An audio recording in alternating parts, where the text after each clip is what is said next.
Merhabalar, Gül'ün Mutfak Aşkı YouTube kanalına hoş geldiniz. Bugün kanalımda fırın kullanmadan pamuk gibi lezzetli, güzel bir kek tarifi hazırlayacağım. Tarif için bir tane büyük boy elma kullandım.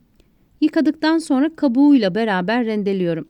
Kabuğunu israf etmemek için kabuğuyla rendeliyorum. Sizler kabuğunu soyup rendeleyebilirsiniz. Bir süzgeç içerisinde rendeledim elmayı, fazla suyunu altındaki kaba bıraksın diye. Rendeledikten sonra direkt hamurun içerisine eklersem hamur pişerken çiğ kalabilir. İstediğim gibi bir kek olmaz. Bu sebepten fazla suyunu alacağım. Sonrasında keke pratik bir sos hazırlayacağım. Yarım limon sıkıyorum. Elmanın üzerine karıştırdıktan sonra fazla suyunu alacağım.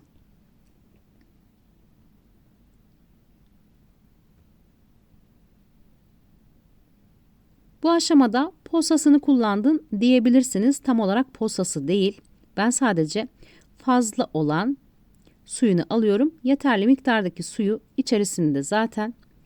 Söylediğim gibi hamuru çiğ bırakmamak adına garanti olsun diye bu şekilde hazırladım. Suyunu da söylediğim gibi sos hazırlayacağım kekin üzerine.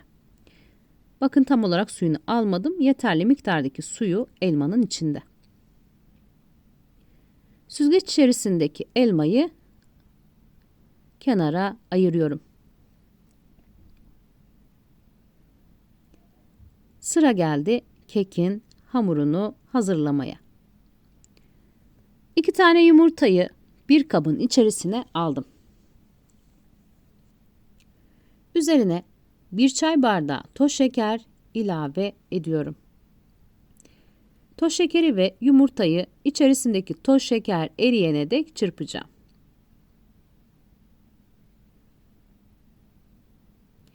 Tarifi fırın kullanmadan hazırlayacağım. Sizler de bu tarifle pratik bir şekilde eğer ki evde fırınınız yoksa canınız kek istediğinde yapabilirsiniz. İçerisine oda sıcaklığındaki 1 çay bardağı süt ilavesi yapıyorum. 1 çay bardağı sıvı yağ ekliyorum. Sıvı yağı da karıştırdıktan sonra 1 paket vanilya ilave edip karıştırmaya devam ediyorum. Kenara ayırdığım rendelenmiş elmayı karışımın içerisine ekleyip iyice dağıtıyorum karışımın içinde.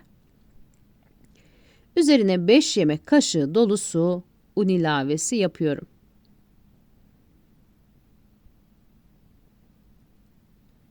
Unu ekledim. İyice karıştıracağım. İçerisinde topaklanma kalmayana dek.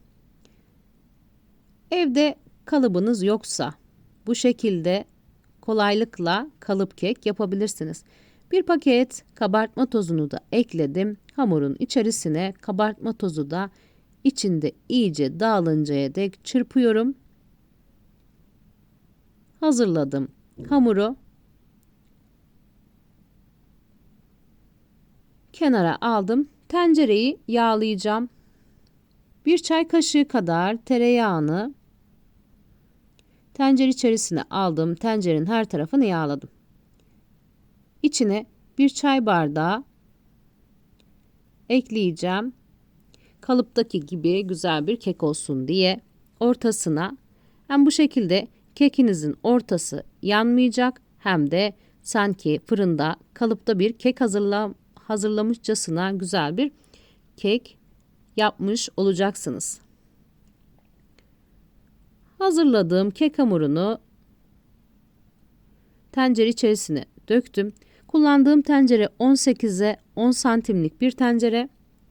Hazırladım tencereyi. Keki içerisinde pişmeden önce gördüğünüz gibi bir bezi serdim, kapağı aldım, iyice kapağı beze sardım. Gördüğünüz gibi iyice düğledim. Üzerini düğüm yaptım ve kapağın ağzını kapattım. Tencereyi ocağa alıyorum. kısık ateşte, ocağın büyük gözünde kısık ateşte yaklaşık 50 dakika pişireceğim keki. 50 dakika sonra kek karşınızda. Fırın kullanmadan gördüğünüz gibi aşamalarını hazırladım. Kürdanı da batırdım. Kek bu aşamada çiğ değil. Kenara aldım. Hazırladığım elma suyu, limonlu elma suyunu bir tava içerisine aldım. Yarım limon daha sıktım. Ve bir çay kaşığı mısır nişastasını üzerine 2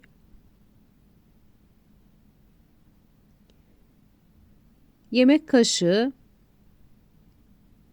suyu ekledim ve karışımın içerisine alıyorum.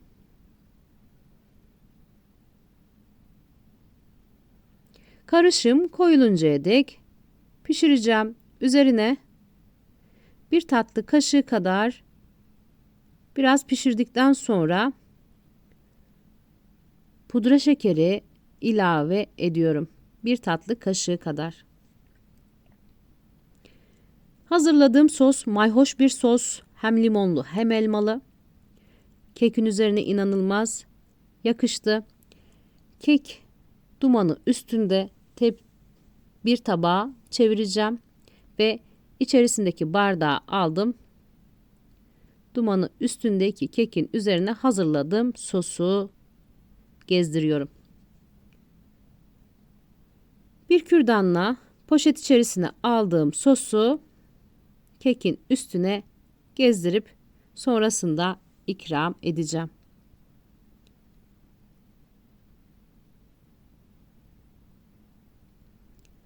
Herkesin pratik bir şekilde hazırlayacağı bir kek tarifini sizlere nacizane dilimin döndüğü kadar paylaştım. Umarım sıkılmadan izlemiş, tarifi de beğenmişsinizdir. Eğer ki evinizde fırınınız yoksa ya da davlumbaz fırınınız varsa, kek genelde davul fırında çiğ kalır. Bu şekilde kalıp bir kek hazırlayabilirsiniz.